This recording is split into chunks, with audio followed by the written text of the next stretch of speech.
Good morning everyone, welcome back to my channel. I hope आप सब अच्छे होंगे और आपकी तैयारी भी अच्छी चल रही होगी। तो सुबह हो गई थी और ये सुबह मैं थोड़ी देर बाहर आई टहलने के लिए। उसके बाद अपनी स्टडी के लिए बैठ गई 4 बजे। वैसे 2-3 दिन से ये जो मेरा मॉर्निंग का रूटीन था वो गड़बड़ा गया था, यानी मैं अपना ये स्टडी रूटीन फॉलो नहीं कर पा रही थी। जैसा कि आपको पता है मैं एक हाउस वाइफ हूँ, एक बच्चे की माँ भी हूँ। तो मुझे 3 घंटे सुबह सुबह निकालने होते हैं स्टडी के लिए, क्योंकि सारा दिन बाद में टाइम नहीं लगता। ठीक है, लेकिन अभी तबीयत ख़राब थी मेरी भी बच्चे की भी, तो उस चक्कर में जो ये सुबह का स्लॉट होता है 3 घंटे का, यही मेन होता है हमारे जो हम हाउस वाइफ होती हैं। तो हमारे लिए तो यही मेन होता है पूरे दिन में, और वही फिर गड़बड़ा जाता है। अगर तबीयत ख़राब हो जाए तो फिर उस टाइम भी हम नहीं पढ़ सकते। ठीक है, फिर ऐसे 2-3 दिन का तो मैंने गैप किया। दिन में तो फिर भी मैं पढ़ी बच्चे को सुलाने के बाद, लेकिन सुबह का नहीं हो पाया। बस अब तबीयत ठीक थी तो अब स्टडी को दोबारा से ऐसे ही कंटिन्यू करते हैं, ज़्यादा गैप नहीं लेते।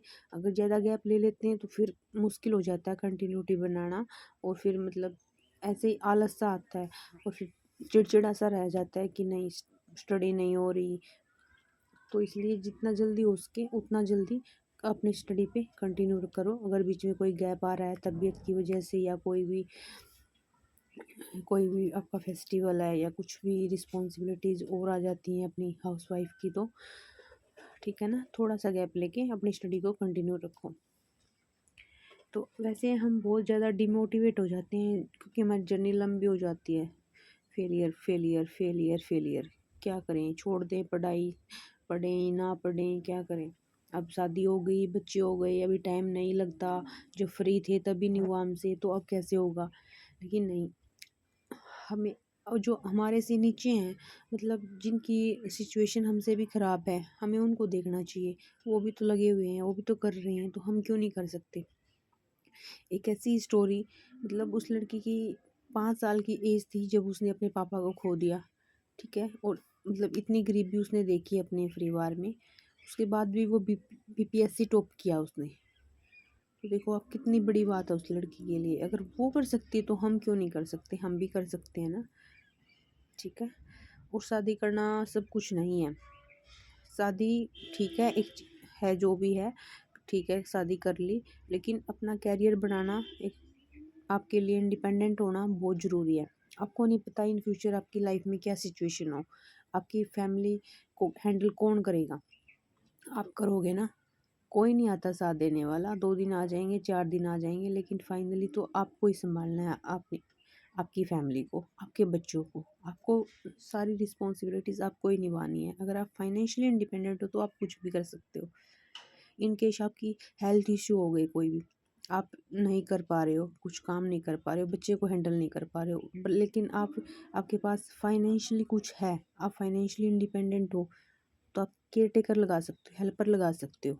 ठीक है ना, कुछ भी कर सकते हो जिसमें आपकी हेल्प हो सके, और आपको मतलब किसी को आपके ऊपर दया ना करनी पड़े, किसी को आपके ऊपर एहसान ना करना पड़े कि हम आपको ये दे रहे हैं, हम आपके लिए ये कर रहे हैं। तो मतलब इंडिपेंडेंट होना बहुत ज़रूरी है हमारे लिए, बहुत ज़्यादा ज़रूरी। तो आप अपनी स्टडी को कंटिन्यू रखो। तो अभी फैब के कुछ 3-4 दिन बचे हुए हैं, तो मेरा टारगेट है कि मैं अपनी रीजनिंग और जो मेरी हिंदी है उसको कंप्लीट कवर करके रख लूँ, ताकि मार्च में मैं अपने दूसरे सब्जेक्ट उठाऊँ।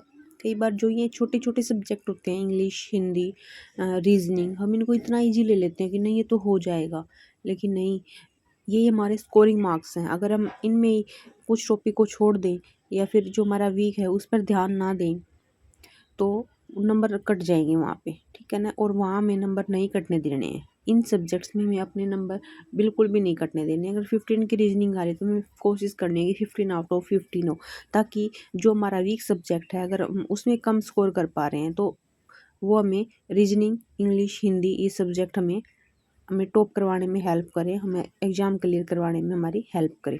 ठीक है ना, तो हमें अपने ऐसे ही ना, रीजनिंग में मैं कुछ पढ़ रही थी, एक चैप्टर पढ़ रही थी, तो वहाँ क्वेश्चन आए 2 टाइप के और मेरे को वो नहीं आया।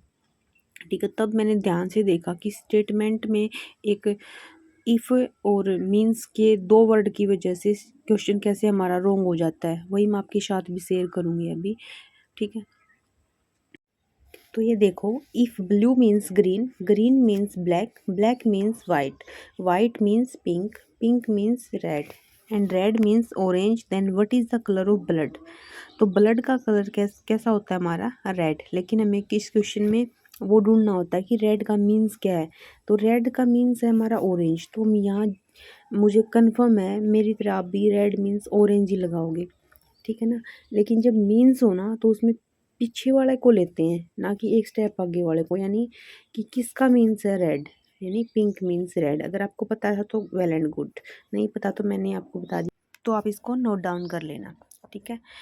सेकंड क्वेश्चन क्या है, मतलब इसके साथ ही दूसरा, if sky is star, star is cloud, cloud is earth, earth is tree, tree is book, the where do birds fly.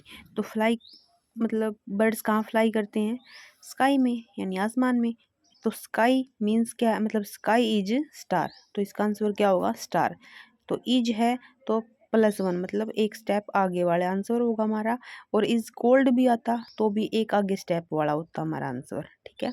लेकिन जब मीन्स है तो पीछे वाला हमारा आंसर होगा।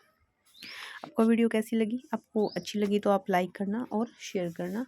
Thank you so much for watching this video.